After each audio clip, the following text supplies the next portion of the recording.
আসসালামু আলাইকুম। মুনমুনস mini kitchen চ্যানেলে আপনাদের সবাইকে স্বাগতম। আজকে আমি আপনাদের মাঝে শেয়ার করব ভাপে কলার পিঠা রেসিপি। খুব মজাদার এবং খুব সহজেই বানিয়ে নিতে পারবেন এই কলার পিঠা রেসিপি। আমার ভিডিওটি ভালো লাগলে একটা লাইক দিয়ে দেখা কন্টিনিউ করবেন। তাই আর দেরি না করে চলুন শুরু করা যাক আমাদের আজকের রেসিপি। এখানে আমি এক ফানা পাকা কলা নিয়েছি। এই পিঠাটা বানাতে অবশ্যই পাকা কলা ব্যবহার করবেন। আমি এখান থেকে কিছু কলার খোসা ছিলে নেব। আমি একটা কলার খোসা ছিলে নিচ্ছি। এভাবে আমি কিছু কলার খোসা ছিলে কলাগুলো নিয়ে নেব। আমি 5টা কলার খোসা ছিলে কলা নিয়েছি। এবার এখানে একটা ব্লেন্ডার জারে দিয়ে দিলাম একটা ডিম। আপনার চাইলে সবগুলো উপকরণ বাড়িয়ে বা কমিয়ে ব্যবহার করতে পারেন। দিয়ে দিলাম হাফ কাপ চিনি। চিনিটা আপনার বাড়ি বা কমিয়ে আপনাদের স্বাদ অনুযায়ী দেবেন। দিয়ে দিলাম আমি 1 প্যাকেট গুঁড়ো দুধ। দিয়ে দিলাম হাফ টেবিল চামচ বেকিং পাউডার, স্বাদ মতো লবণ। এবার খোসা ছেলে রাখা কলাগুলো দিয়ে দেবো। এবার এখানে দিয়ে দেবো 2 টেবিল চামচ সয়াবিন তেল। এবার একটা ঢাকনা দিয়ে ঢেকে ভালোভাবে ব্লেন্ড করে নিতে হবে।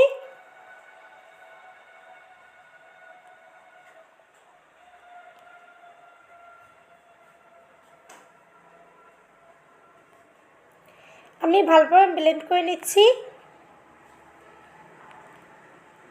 আমার ভালোভাবে ব্লেন্ড করে নেওয়া শেষ। এবার এখানে আমি একটা বাটিতে মিশ্রণটি ঢেলে নেব। এবার একটা ছাঁকনির উপরে দিয়ে দিলাম 1.5 কাপ ময়দা। এখন ভালোভাবে চেলে আমি দিয়ে দেবো মিশ্রণের উপর। এবার একটা হ্যান্ড মিক্সের সাহায্যে ভালোভাবে মিশিয়ে আমি ব্যাটারটা তৈরি করে নেব।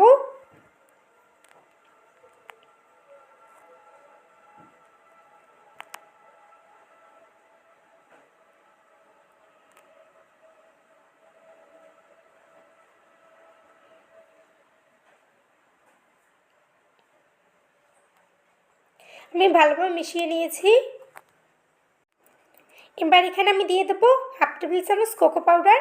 কোকো পাউডারটা আপনাদের হাতের কাছে না থাকলে এটাকে স্কিপ করতে পারেন। আমি সুন্দর একটা কালারের জন্য এটাকে ব্যবহার করছি।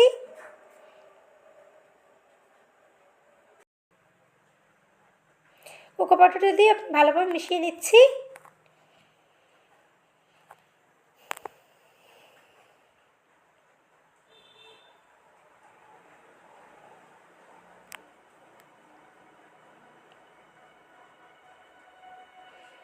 আমার ব্যাটারটা তৈরি হয়ে গেছে।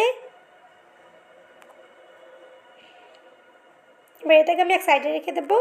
এবার আমি যে বাটিতে তৈরি করব সেই বাটিতে দিয়ে দিলাম কিছুটা তেল। দিয়ে তেল ব্রাশ করে নেব।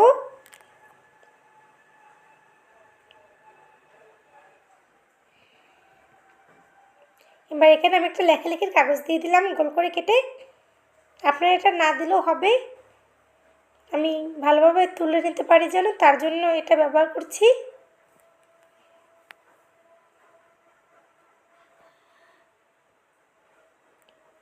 এখন ভালোভাবে তেল ব্রাশ করে দিচ্ছি।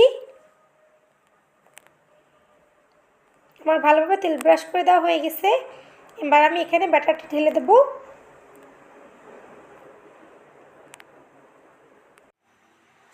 আমি এবার বাটিটা ধরে 2-3টা ঝাঁকে দিয়ে দেবো। ভিতরে কোনো বাবলস থাকলে সেটা বের হয়ে যাবে। এবার এখানে দিয়ে দেবো কিছু বাদাম কুচি। এবার আমি দিয়ে দেবো কিছু চেরি কুচি। এগুলো দিয়ে আমি সুন্দরভাবে ডেকোরেশন করে নেব। এগুলো একেবারে অপশনাল। এবার চুলে একটা প্যান বসিয়ে আমি কিছুটা ঠান্ডা পানি দিয়ে নেব।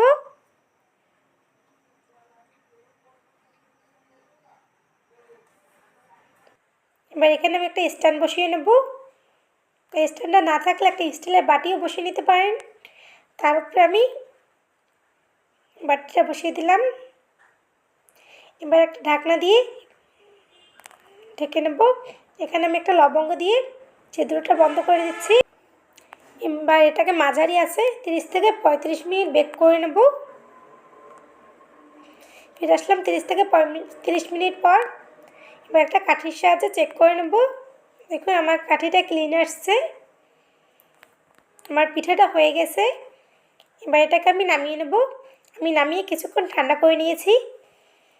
এবার একটা ছুরির সাহায্যে চারপাশ দিয়ে ঘুরিয়ে একটু আলগা করে নেব।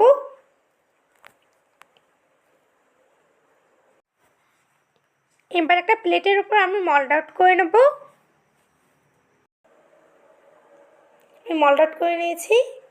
এবার আমি নিচ থেকে কাগজটা সাবধানে তুলে নেব।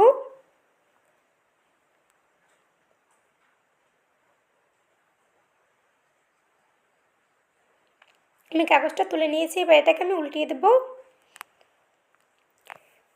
এবার এটাকে আমি কেটে আপনাদের মাঝে শেয়ার করছি। খুব সহজে বানিয়ে নিলাম ভাপে কলার পিঠা রেসিপি। আমার ভিডিওটি ভালো লাগলে লাইক কমেন্ট শেয়ার করবেন। আমার চ্যানেলে নতুন হয়ে থাকলে আমার চ্যানেলটি প্লিজ সাবস্ক্রাইব করবেন। আমার ভিডিও সবার আগে পেতে হলে বেল বাটনটি অন করে রাখবেন। এতক্ষণ আমার সঙ্গে থাকার জন্য অসংখ্য ধন্যবাদ। আসসালামু আলাইকুম।